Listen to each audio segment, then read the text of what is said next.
aqui duvidar.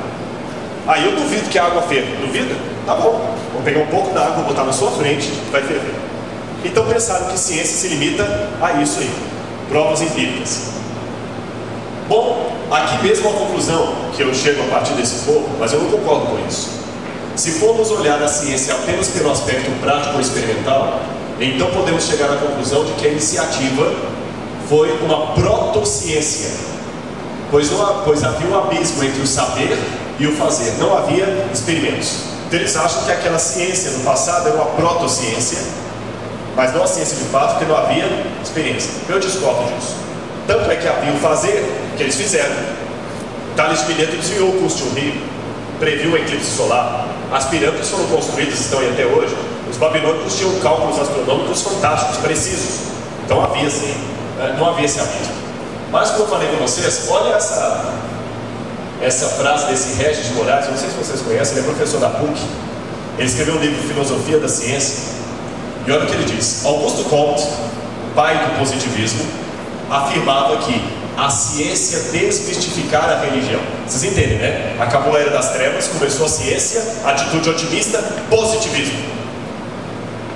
Que a ciência desmistificara a religião e reduzir a ciência a um simples jogo de ideias sem resultados positivos. Mal sentia, no entanto, o pensador francês que, embora a ciência houvesse, de certa forma, desmistificado a religião, a humanidade passava a curvar ante a nova deusa, a própria ciência. No passado, Roma locuta, finita causa est. Se você falasse alguma coisa, Roma falou, acabou. Se você fizesse uma declaração que fosse contra os dogmas da igreja, fogueira nele, inquisição nele. Hoje também, se você fizer uma declaração que vai contra os dogmas da ciência, fogueira em você, discriminação em você. E eu vou mostrar que isso acontece hoje. Haja visto o papel do seu orientador lá, né? Você não vai falar de religião aqui dentro, não. Está proibido. Também foi mencionado Nietzsche, quando Nietzsche criou o mito do super-homem.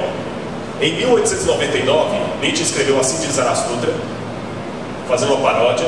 E Nietzsche também era outro que tinha problema com o pai. O pai de Nietzsche era um pastor da igreja reformada. Ele tinha altos problemas de relação com o pai. E como era um gênio, ele usou a genialidade para atacar o pai. Só que a figura do pai é a figura do religioso, então ataca a religião. E Nietzsche falou que as igrejas são o túmulo de Deus e Deus morreu. O que Nietzsche quis dizer com essa declaração? Deus morreu. Não é que Deus, o soberano, que é imortal, morreu. Nietzsche queria dizer que Deus morreu no discurso da humanidade.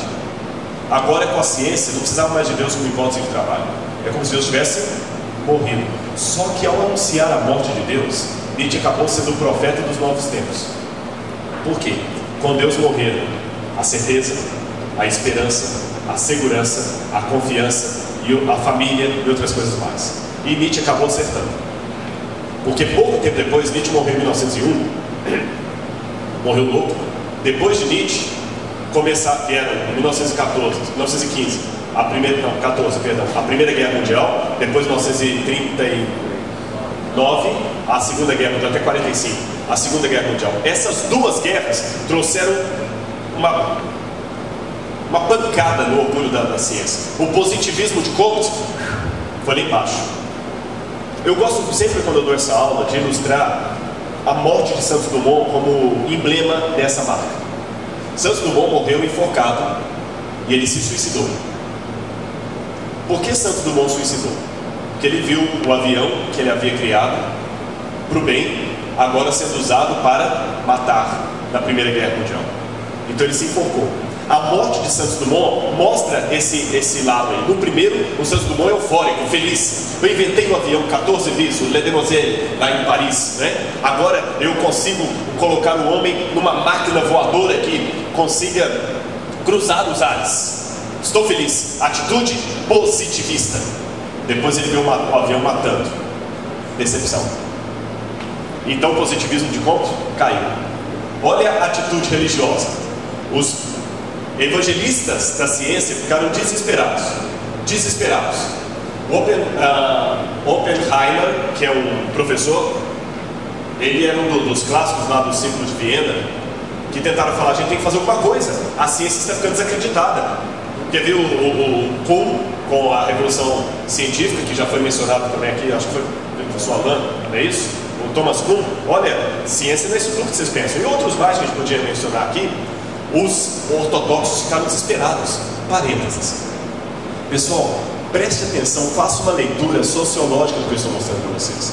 Vocês vão perceber que a atitude de alguns cientistas, de alguns evolucionistas, é igual à atitude de alguns religiosos. Eu não estou falando que a atitude é errada, não é esse. Eu quero que você compare para você perceber que por mais que eles neguem, eles defendem aquilo como religião. Quando tem um problema de trindade na igreja, qual é a atitude nossa como teólogos? Fica desesperados, não é isso? Olha, então uma coisa é contra a religião. Então aí junta, vai lá no Centroide, começa a estudar material, o pessoal manda perguntas para vocês, tem que escrever um livro, caso o Gabriel lança um livro, a gente sai, Pastor Tim, todos os outros aí,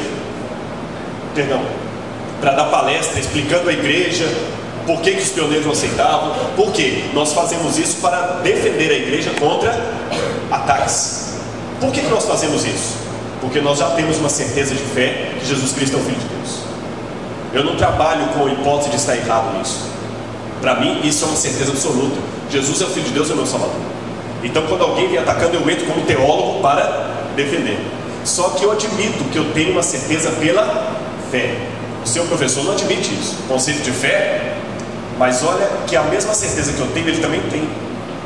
Tanto é que quando a ciência começou a ser questionada, no desespero, quando a igreja está perdendo jovens, olha, chama o pastor Bulhon, vamos fazer aqui um congresso para atrair o jovem para a igreja, não é isso? Para não perder o jovem, os pais preocupados. A mesma atitude, o mesmo comportamento. Não podemos perder os jovens. Eles estão questionando a ciência. Aí criaram o Círculo de Viena e fundaram o neopositivismo. Ele fez aqui nesse livro, La Science Bon Sens, a ciência e o bom senso.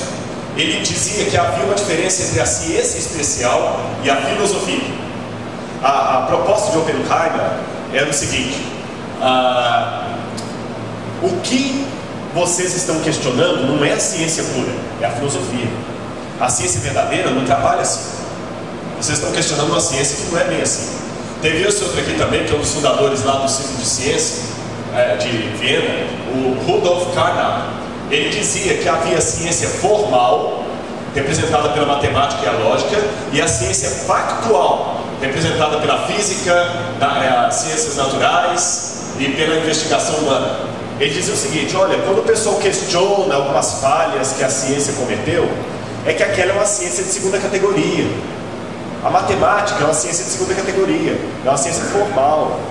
Agora a ciência factual, esta não comete erros. Entendeu? Olha o desespero deles.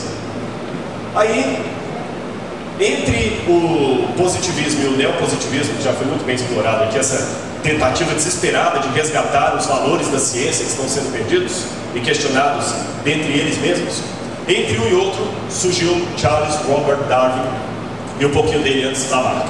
E nesses 20 minutos que me restam, para você ter uma noção de como funciona o evolucionismo, o que eu queria prevenir vocês: dando certo a questão da caverna, infelizmente o professor Naô, por motivo de força maior, não pôde estar conosco.